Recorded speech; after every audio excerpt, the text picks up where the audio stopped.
le féminisme a été porté par des bourgeoises, Patrick Buisson. Au départ, effectivement, les catégories populaires ne voulaient pas de la pilule. Il y a eu des mensonges sur la pilule, on le sait bien aujourd'hui d'ailleurs. Aux États-Unis, il y a des centaines de class action contre Bayer et les groupes pharmaceutiques. Ce qu'on refusait au départ les féministes, ça voyait bien qu'il y avait une alliation du corps, une alliation chimique du corps de la femme au laboratoire pharmaceutique, une emprise masculine qui changeait, c'était plus le mari, c'était le médecin. Et pour ce qui est des catégories sociales, c'est ce que vous expliquez bien dans le livre, par exemple, que le divorce, c'est aussi l'appauvrissement des femmes. C'est la principale cause, effectivement, de la paupérisation de la population féminine. Cette loi sur le divorce par consentement mutuel a été faite sans se préoccuper des effets qu'il y aurait sur les classes populaires.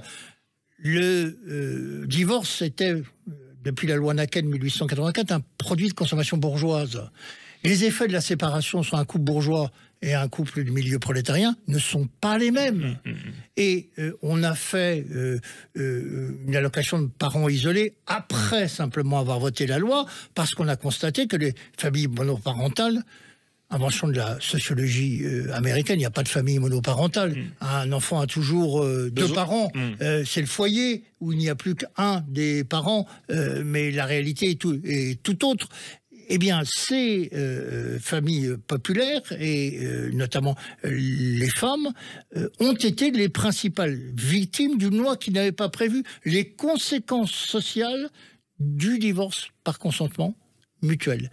Et ce sont les premières victimes, on peut le dire, d'une politique où les familles bourgeoises ont tiré profit d'une nouvelle liberté alors que les familles populaires en ont subi les conséquences.